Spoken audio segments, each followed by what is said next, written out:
Assalamualaikum warahmatullahi wabarakatuh. Saya Prajoetama Putri Anastasia Jevita absen 07. Saya Prajoetama Putri Diarinda Syarifah absen 4. Kami dari kelas H2. Di sini kami akan menjelaskan penerapan tentang kepemimpinan. Sebelum terlalu jauh kita menjelaskan, pastinya kita harus tahu dong apa arti dari kepemimpinan. Nah, kepemimpinan itu adalah berasal dari kata pemimpin, di mana pemimpin itu adalah orang yang memiliki kemampuan untuk mempengaruhi sekelompok orang untuk mencapai tujuan bersama. Berarti pemimpin mempunyai gaya kepemimpinan yang berbeda-beda dong. Kalau misalkan saya mau tahu nih, apa aja sih yang ada di gaya kepemimpinan itu? Nah, gaya kepemimpinan itu benar, setiap pemimpin pasti memiliki karakter atau gaya kepemimpinan yang berbeda-beda. Tetapi walaupun yang gaya kepemimpinan mereka berbeda-beda, tujuan mereka tetap sama untuk mencapai kesuksesan bersama. Di mana gaya kepemimpinan ini dibagi menjadi 3. Yang pertama, itu adalah kepemimpinan otoriter, yaitu semua kendali di bawah tangan pimpinan. Jadi, pimpinan itu sebagai diktator. Dan yang kedua, yaitu kepemimpinan bebas. Pemimpin yang memberikan bawahannya kebebasan untuk mengambil keputusan. Nah, yang ketiga yaitu kepemimpinan demokratis, di mana kepemimpinan itu biasanya seorang pimpinan meminta pendapat atau nasihat atau bahkan saran kritik dari bawahannya sebelum mengambil sebuah keputusan. Kita sudah mengerti kan apa itu gaya dari pemimpin dalam memimpin suatu kepemimpinan. Selanjutnya itu ada empat jenis kepemimpinan. Yang pertama itu adalah kepemimpinan kepamongkerajaan. Yang kedua, kepemimpinan birokrasi. Ketiga adalah kepemimpinan sosial. Dan yang keempat, kepemimpinan politik. Baik, di sini kita akan membahas satu persatu. Yang pertama yaitu kepemimpinan kepamongkerajaan. Sebelumnya kita harus tahu dong, pamongkeraja itu apa sih? Nah, pamongkeraja itu berasal dari 2 kata, yaitu pamong dan praja. Pamong itu berarti orang yang mengasuh atau mendidik, sementara praja adalah negara atau kerajaan. Berarti bisa dikatakan bahwa kalau pamongkeraja ini pengasuh negara gitu, atau pendidik negara. Nah, di sini juga kami merupakan seorang praja yang berbeda provinsi dan saya Diarinda Syarifah, saya dari Provinsi Sumatera Utara, Kabupaten Tapanuli Tengah. Sebelum menjelaskan tentang nilai kepamongkerajaan di wilayah saya akan menjelaskan tentang di nilai kepamongkerajaan ini terdapat 12 nilai. Nah, dari 12 nilai kepamongkerajaan ini terciptalah 8 karakter yang disebut dengan Astabrata. Nah, untuk wilayah saya sendiri itu saya dipimpin oleh seorang bupati yang bernama Bapak Baktiar Ahmad Sibarani, di mana Bapak Bupati ini sudah habis nih masa periodenya. Sementara masyarakat ini masih antusias untuk mendukung Bapak Bupati naik untuk 2 periode, karena di mana masyarakat ini mendapatkan tujuan yang telah dilaksanakan oleh Bapak Bupati, visi misi itu telah terlaksana dengan baik. Jadi sehingga masyarakat ini berkeinginan lagi untuk Bapak Baktiar Ahmad Sibarani melanjutkan periode selanjutnya.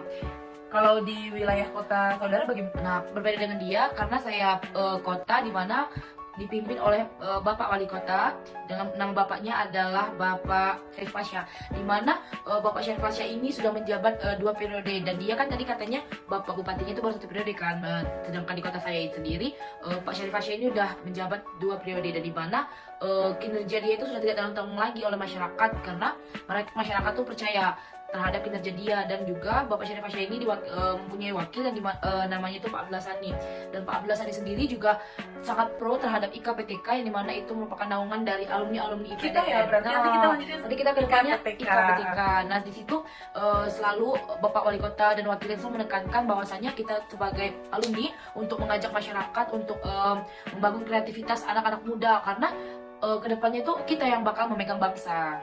Masya Allah, berarti nih kan bupati wali kota Jambi ini udah 2 periode, Iya. sementara bupati Tapanuli Tengah ini masih 1 periode.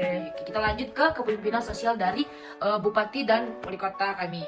Nah, kepemimpinan sosial itu kita harus tahu itu sebuah proses yang mempengaruhi antara pemimpin dan yang dipimpin dalam sebuah organisasi. Nah, kepemimpinan sosial di wilayah Kabupaten Tapanuli Tengah ini kemarin nih baru terlaksana nih, ada pada acara Hari Puncak. Nah, terungkaplah pada hari jadi Kabupaten Tapanuli Tengah itu di masa kepemimpinan Bapak Bupati yang kemarin sebelum selesai Bapak Baktiar Ahmad Sibarani ini terwujudlah program 10.000 aparatur sipil negara dan honorer masuk ke jam sostek. Selain itu juga banyak pembangunan yang telah dilakukan di wilayah Kota Pandan. Kota Pandan itu sebuah kota ibu kabupaten Tapanuli Tengah. Selain itu, banyak juga kegiatan-kegiatan dilakukan oleh Papua Tengah yang tujuannya untuk menambah solidaritas antara masyarakat dengan pimpinannya begitu. Kalau kepemimpinan sosial di wilayah Kota Jambi seperti apa? Karena Pak Pasha ini sudah 2 kali menjabat, dan itu dia itu dinatobatkan sebagai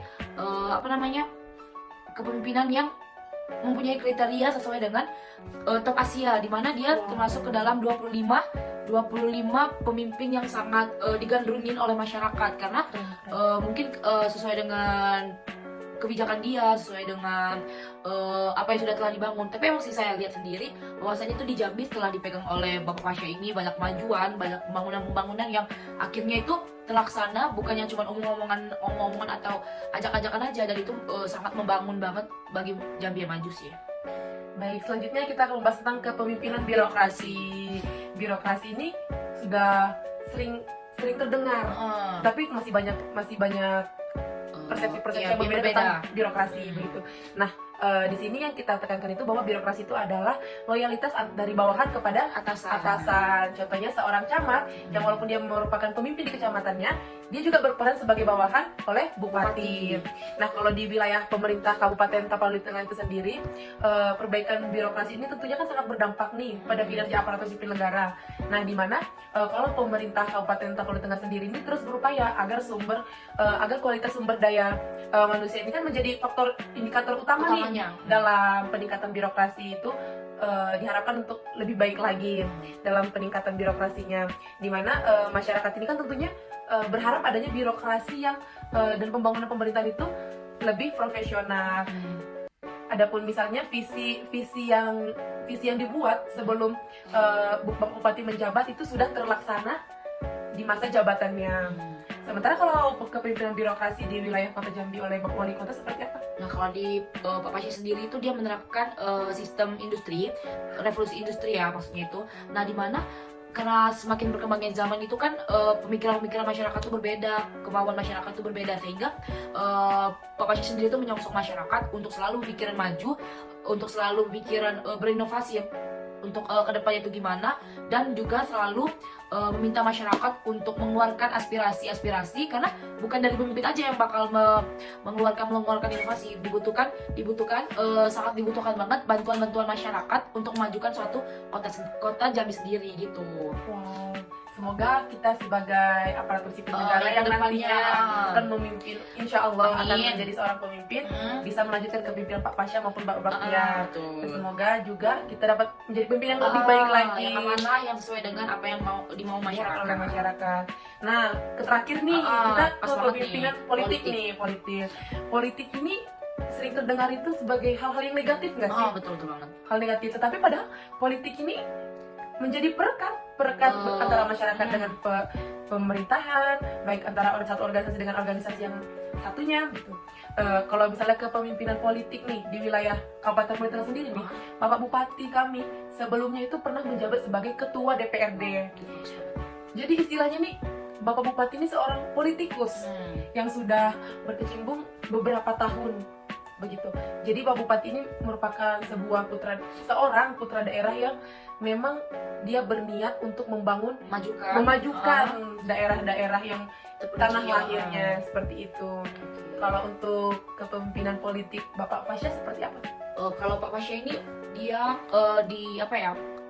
bisa dibilang kalau misalkan dia itu tadi dibilang top leadernya, karena dia itu sudah banyak banget masuk kriteria dalam memimpin yang sesuai dengan apa yang dimau masyarakat. Jadi sehingga dia itu tinggal menjalankan apa yang sudah diingini masyarakat, apa yang sudah yang dibutuhkan masyarakat, sehingga dia itu kemarin tuh disebut dia tuh termasuk ke dalam 25 pemimpin Asia yang masuk kategori Seven Media. Bisa kalian lihat itu nanti di Google, oke?